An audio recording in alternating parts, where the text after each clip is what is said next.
border life here in Israel, just at the Gaza front.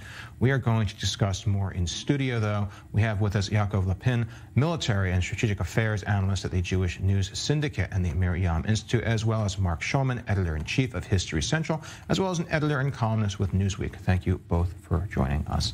I want to start with you, Marc. We've been hearing every single day a list of how many targets Israel has struck. We have the government saying they're getting deeper and deeper into the tunnel infrastructure. Let's take a candid and a frank look at what Israel's actually accomplished and what still needs to be done. So, when you look at the dry numbers, 14,000 targets, mostly Hamas, some of them Palestinian Islamic Jihad, but overall, this represents a major blow to Hamas's terrorist military capabilities in the Gaza Strip. The fact that ground forces are operating in such close alignment with the Air Force, with the artillery, with the military intelligence that is injecting real-time updated intelligence on those targets means that this network-centered war machine that the IDF has been building over the years is landing severe blows. So I think, the overall result right now where we stand is two things. The political regime of Hamas appears to be falling apart, appears to be collapsing. They don't have control over their people. They wanted their human shields to stay in Gaza City and northern Gaza. Reported 800,000 Gazans moved south. They're not listening to the regime. That's a sign of the beginning of the collapse. The military terrorist framework is still in place, heavily damaged. Israel says that the senior leadership is out of touch with the field commanders. The field commanders are being eliminated systematically, one after the other, and thousands of the operatives, the low-ranking operatives, are being killed. The reason this is taking so much time is because this is not a normal military. This is an asymmetric foe embedded in bunkers and tunnels and residential buildings, and the IDF has no choice but to go area by area, street by street, taking out these centers of gravity, as they call them. That's going to be a very long road ahead, certainly. Given that they have so many fighters, so much of the infrastructure is underground and largely inaccessible, at least not without taking unacceptable losses, what will Israel's strategy be for actually getting these enemies out of the tunnels and taking care of the infrastructure once and for all? So Israel has been drilling underground tunnel warfare for years, and they've developed a range of tactics to deal with this threat. First of all, it's mapping them out, of course, knowing where they are, knowing the target that you're going after. Second of all, the Air Force has been working on ways to basically hit various tunnel shafts and also strike the tunnel routes where they can with, tunneling through with one bomb after the other and destroying where they can the ability to move in the tunnels, even if they can't move, even if they can't destroy the entire tunnel, they can make it inaccessible. And then on the ground, we have the Yahalom Elite Combat Engineering Unit working with the wider Combat Engineering Corps, destroying the tunnels by blowing up the shafts. They have the ability to send robots into the tunnels. They have the ability to send dogs into the tunnels. There's all kinds of ways to destroy this system without taking huge risks and just sending soldiers blindly into the tunnels. And I want to talk a little about the day after, because we are talking about massive gains on the battlefield, at least on the northern side of Gaza. But there's the day after, and we already have Anthony Blinken of the United States, saying that post-war Gaza will have no Israeli occupation, nor will it have any blockade. Marc, is this really a realistic end state? No one really knows a good end state. That's part of the problem. We didn't go into this operation or war with an end state in mind. We didn't plan this war. It was planned for us, so to speak. So we have no real plan. We don't have a government that's capable of making a plan right now, to be quite honest with you. Netanyahu cannot present anything that would be reasonable to the world and not lose his coalition partners. So he really can't present a plan. And I'm not sure anyone really knows what a good plan is, to be quite honest with you. Gaza has been a problem going all the way back. I mean, the Egyptians didn't want it back as part of the peace agreement with Sadat. We have not solved the problem of Gaza. We tried to solve the problem by leaving Gaza. That didn't work. We tried to previously by occupying Gaza. That didn't work. So we really don't have a good plan for what to do about Gaza. So I don't know that we have a plan for the day after. I don't know what that plan should be. The world community definitely does not want us to occupy it, and we don't want to occupy it. It was expensive to try to occupy it. But will we have freedom of operation? We're claiming we will. We'll have to see. I'm going to jump in here to mention that we're getting rocket alert sirens in Israel's south right now as we speak. We're going, though, to move our eye to the north, where our correspondent Mary McAuliffe is standing by on the northern border. Mary, what is the most recent updates from that front? Hi, Ariel. Yes, so we continue to hear artillery sounding in the near distance from where we're standing. We know Israeli troops continue to be operating along this border here. I don't know if you can hear the sounds behind me, but in the distance, we do hear those booms of artillery. From Lebanese reports inside southern Lebanon, we know that there is shelling ongoing, at least reported in Ait el-Shab. This is an area directly across from the Israeli border of the town of Hanita.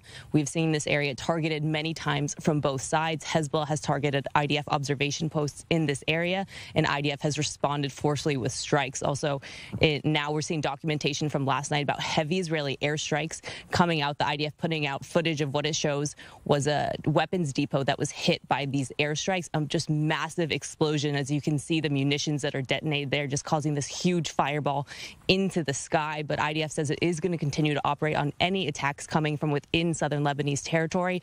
We're not sure exactly what they're targeting now, but we do just know they are hammering with artillery shells into some area right along the border. Mary, do we know how significant that arms depot strike ended up being in Hezbollah's capacity to wage war? Well, we know they've targeted a number of different weapons and ammunition depots over the course of these 3 weeks. So IDF continues to strike them, but we know Hezbollah obviously clearly has the capacity to keep launching attacks across the border, to keep trying to hit IDF observation posts, to keep sending rockets into civilian areas inside northern Israel. So IDF says that it has dealt blows to Hezbollah. Whether that's completely diminished its operational capacity, clearly not, because we do continue to see these attacks from within southern Lebanese territory. And it's not just Hezbollah who's acting there, but also Hamas, which also has a contingency in southern Lebanon, continuing to launch these attacks. But we do know the IDF is striking forcefully, and we can just tell from the damage from those airstrikes that clearly something significant was hit. Whether those were rockets or missiles or anti-tank missiles, we do not yet know. Just clearly something of significance was hit there. But again, it's not the first time they have hit a weapons depot in southern Lebanon, and certainly it will probably not be the last. It was certainly not the only weapons depot that Hezbollah has operating here. We have many Hezbollah targets spread out throughout the border with Israel. Absolutely not an easy path forward for anybody involved. Thank you very much, Mary, for that report from the Northern Front. I'm going to return to the studio. I'm going to open up with you, Yaakov, because I want to delve deeper into that topic. One of the things that many military planners, security analysts we've had in this studio are saying that Israel should preempt Hezbollah, make sure they can get a knockout blow, or if not a knockout blow, something significant damage to their launching capabilities. Can Israel keep hitting weapons depots in this tit-for-tat sort of exchange we have now and accomplish the same thing without actually breaking into a full-scale war? Look, in terms of a preemptive strike, both sides here, Israel and Hezbollah, have lost the element of surprise. You know, on the Hezbollah side, all the commanders are in their bunkers. The command centers are fully operational. So a first strike would target essentially the long-range missiles and the precision-guided missiles, which are the top threat as far as Israel is concerned, the top conventional threat that Israel faces. And if those can be hit before they're launched, then that would have serious benefit. But of course, you know, there are strategic reasons why that's not happening. First of all, the close alignment between Israel and the United States in the way that the war is being conducted, and the fact that the United States has deployed forces here to try and deter a broadening regional war means that any step that could lead to a larger regional war would have to be taken in alignment with the United States, and the United States clearly wants Israel to refrain from that kind of action for the time being. And that puts the ball in Hezbollah's court. And Hezbollah seems to be saying that they're going to continue escalating as time goes by. Every day we see something new that they're doing, new kinds of weapons, larger warheads. Then the distance is larger, even if they outsource it to Hamas. And it seems to me that Hezbollah is not at all deterred by the prospects of war. Their assigned role is to try and distract Israel from the Gazan front, try and distract its focus from there, and to gradually open up this northern arena. And eventually, I think it's going to continue to escalate. How far remains the elephant in the room, the big question. And at what point do the Americans end up getting involved? Because they said that they, well, are attempting to avoid that, but... Look, the Americans have sent, you know, a very large amount of firepower to this region. Aircraft carriers, submarines with large numbers of Tomahawk cruise missiles. This is serious firepower. So far, they haven't really deployed much of it at all, even though their bases have come under attack by Shiite militias that are acting under Iranian orders. So, in this region, it's not enough to deploy firepower. You have to show that you're using it. Otherwise, deterrence becomes unserious, to put it, mildly. So the Americans have their own decisions to make. And I think, there are red lines. Every side has their red lines. For Israel, it would be rockets, heading, towards Haifa, which was almost crossed 2 days ago. I don't know what America's red line is, but I'm pretty sure that this Iranian Shiite axis is going to be testing it pretty soon.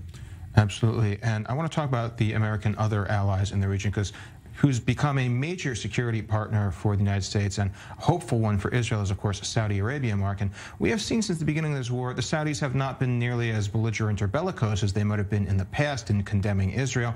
And in fact, you've even seen them showing some of Israel's narrative inside their own country. Ultimately, what role is Saudi Arabia shaping up to have in this? Well, 2 parts to that. Number one, the enemy of my enemy is your friend. Well, certainly the issue of the Houthis in Yemen, where the Saudis have been fighting for so long, the fact that the Houthis have now attacked Israel and the Saudis have used their defensive capabilities to help blunt some of that attacks, clearly have turned the Saudi Arabia into an ally of Israel in terms of the military operations. Saudi wants to be an ally of Israel and wants to find a way to establish ties with Israel. It sees it both in its economic interest and its military interest in the future. So they're looking at what their interests are, but they have to worry about their population. They have to worry about the Arab population at large. So seeing the pictures that come out of Gaza make it more difficult. So they're walking a very fine line. But they clearly hope that with Israel's help, they can solve the Houthi problem once and for all, or with America's help, depending on how these things develop. So they're going to remain as much on the edge and as helpful as they can under the radar to Israel during this conflict. I think they're unique in that way. The other Arab allies, a place like Jordan is always so concerned about its Palestinian population, which almost or probably does outnumber the Hashemite population of the country, and therefore it has to also watch a very, very careful line. The rest of the countries, Syria is our enemy, basically. Lebanon effectively is our enemy with Hezbollah controlling it. But the Lebanese government is trying to do whatever they can in terms of Hezbollah because they're taking our warnings seriously. The fact that we'll probably level half of Beirut if we get involved in a war with Hezbollah is certainly the deterrence. And the people of Lebanon have been suffering terribly from the state of their economy and the explosion that took place, I guess, a year and a half ago in the Lebanese port, which was probably Hezbollah's fault also, has destroyed part of the port. So in that sense, we have an ally in the Lebanese government. How powerful they are, who knows? Well, that actually leads to a very interesting question. On one hand, the United States does not want to see this become a regional war. On the other hand, a regional war would allow the United States to knock some of their chief geopolitical rivals out of the region entirely. So the question just happens to be one of timing. Is now the time for it, or does the United States actually have a lot to gain by actually launching such? Well, let's step back a second, because something that I wrote years ago when I first moved back here 12 years ago to explain to the Israeli public, America is weary of wars. And we need to understand that the American people are weary of wars after the Afghanistan, after the Iraq war. Americans do not want to get involved in an overseas war. We even see the support for Ukraine decreasing these days because they're concerned that America will be dragged into it. So I don't think the Biden administration or any administration wants to get active in an active war. They'd like to use that firepower to deter an active war, but they don't want to be dragged into a war. And I don't think it's really in America's interest to get involved in an active war because, as everything else said, how do you start a war? You don't know how you're going to end the war. And so most sane politicians do not want to get into a war unless they really know what the outcome is going to be. So I would say America is not interested in Israel getting involved with Hezbollah. I think if Iran directly gets involved, the United States will come to our aid. If Hezbollah launches a preemptive attack, and it's quite clear who started, I think we can expect some American aid on that front. But if we launch the war, especially without the agreement of the United States, then I think we're over an edge there and we may be in difficulty. And I have a follow-up to that, because we're only discussing the United States, and they're not the only superpower in the room right now, are they? Especially given that Iran's got the backing of China and Russia. They're forming this sort of anti-Western alliance, this axis of sorts there. They're going to have some say in this, too. To some extent. Look, only the United States has a blue water navy. Only the United States can project power into the region. The Russians at this point can't even project power in the Black Sea. So they're certainly not going to be able to project power in this area. China does not have a blue water navy yet. They're working at it, but they couldn't send any sort of assets to the Middle East. Now they can use economic power to influence things, and I'm sure they do. They can use TikTok to influence things against us, which I believe they are doing. But in terms of actually, boots on the ground, something that actually affect the geopolitical balance, at the moment, I think really it's only a question of the United States and Iran. Iran is the player, a significant player militarily. And, they're not the United States, and they're not China, but they are a significant player. And what they decide to do overtly as opposed to covertly could have an effect. I want to turn back to Yaakov to analyze exactly what Iran is capable of. They're a nation of about 80-ish million people. They have industrial capacities that dwarf just about anybody else in the region, and they've been able to supply just massive amounts of war materials to every single militia possible in the region. Is there a way to counter this in the end? Look, the Iranians have turned proxy warfare almost into a science. They have built military terrorist forces on our borders, or they have supplied, equipped, and armed the ones that already existed that they found here, which is the case with Hamas, a Sunni Islamist organization, which has become a close ally of the Shiite radical regime of Iran and the Shiite axis. So, look, Iran is the mothership, as you correctly note. The missiles that Hezbollah has pointed at us are produced in Iranian factories or in Syrian factories that Iran has built. The entire line of communication, the trafficking, is a project of the Iranian Quds Force. Qasem Soleimani, the late commander, engineered this. Right now, Israel is bogged down with the ring of fire that Iran has built around it, which is exactly, I think, what Iran wants. It wants Israel busy on its borders, bleeding on its borders, and it wants to be left alone so that Israel's operational and intelligence resources are not focused on its nuclear program and also on its missile arsenal, which is the largest in the Middle East. I think this is where the United States is crucial at this time. The fact that the United States has indicated to Iran that if it becomes involved directly, as far as my reading goes, then they will have the United States to answer to. And that leaves Israel free to focus on Hamas and, if necessary, on Hezbollah, which in and of itself is a major, major challenge. So right now, I think the way things are looking, the Israel has essentially been able to outsource dealing with the potential future Iranian front to the United States. And that, but still Israel is bleeding on its borders, and that is the Iranian strategy. I think we have to keep that in mind. This is exactly what Iran built these proxies and partners for. And as you noted, this ultimately buys them the time they need to reach their nuclear breakout capacity, something that is estimated to be weeks away and by many analysts. If that's the case, then they get to operate with true impunity in the region, and then what happens next? Right. So just a couple of things on the timeline. They're weeks away from enriching uranium to the point where they have enough for an alarming number of bombs. They're still, according to the intelligence assessments that are out there, about a year and a half away from being able to actually build a nuclear bomb. Which is a major effort in and of itself, separate to the uranium enrichment. But look, if we zoom out, everything that has been happening has been serving the Iranian sense of empowerment and boldness in the region. They're supplying Russia. They've faced almost no repercussions for that. They're the main supplier of drone and possibly future missile firepower for Russia. So Iranian weapons are being used in Eastern Europe. They've thrown their weight around all over the region. Nobody's really pushed back. They have enriched uranium with very few consequences, and they've been arming their proxies. Their proxies have been preparing for war against Israel and destabilizing, the pragmatic Sunni bloc. So all of this has been, happening, and very little pushback has been occurred as a result. And I think that has emboldened the entire radical Iranian-led bloc in the region. But that leads to the question: if this is the result of no pushback, and pushback is obviously needed, how is that pushback built? Well, because of the situation that Hamas created with its mass murder attack, what Israel is doing now is it's focusing, there was an argument, what should we focus on first, the head of the octopus or the tentacles? Well, the answer is the tentacles. That is what's happening in effect on the ground. First of all, Hamas, Gaza, the crown jewel of the Iranian axis, this least stable arena that the Iranians can always hope will continue to bog us down, push us into, very damaging rounds of escalation. That paradigm is now over. because Israel has said very clearly it will not accept Hamas survival as an acceptable result of this war.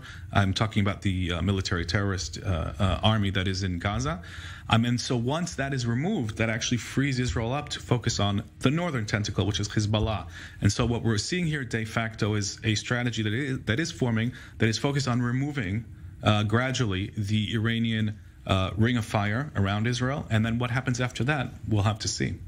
And ultimately, I'll pass this one back to you, Mark. How long can the United States tolerate its allies and its assets in the region, Kili, Saudi Arabia, and Israel, being under fire by Iranian-backed militias before they're forced to act themselves? I don't see the United States acting unless there's some more overt action by Iran directly, or the Iranian militias may overplay their hand in terms of attacking U.S. bases. I mean, until now, there have been 29 Americans, I believe, wounded, but no one killed, at least according to all the reports. I believe one contractor. Contractor, okay, but it has to be a serviceman. If they start killing servicemen, the United States will be forced to respond in some form or another. And sometimes the United States responds much more heavily than the opponent believes. Many opponents in the course of history have mistook American inaction to the fact that it's not capable of and it's not willing to. And so I think that's one of the potentials for a change in the dynamics if they attack one of the bases and they significantly kill Americans, which I hope doesn't happen, but that would change the dynamics. I don't see, going back to my point I made before, I don't see the United States starting something directly. I also think there's a possibility, before we deal with Lebanon, we might deal with the Houthis, because it's basically won't cost us much. They really don't have a real capability. The Saudis will be very happy. The United States might participate in that. So I think we might knock that off the chessboard before we deal with Lebanon, which becomes something that's going to be very, very costly for Israel. Not so much, both in terms of the missiles that we're going to take, and basically all the scenarios relating to a war with Lebanon include immediate ground assault deep into Lebanon, which is not something we can do easily. We don't have the naval assets quite ready yet. We bought a ship from the United States. It's not quite ready to sail. So I don't see us wanting to do that right now. And I hope we put that off as long as possible. And maybe, if we weaken Iran at some point, we can do something in terms of Hezbollah in a different way. But it'll have to be dealt with at some point, hopefully not today. Operational challenges ahead. Thank you both for being here to break that all down for us, looking at the region as a whole. For everybody else, though, we are out of time, but you can follow our broadcast at the top of each hour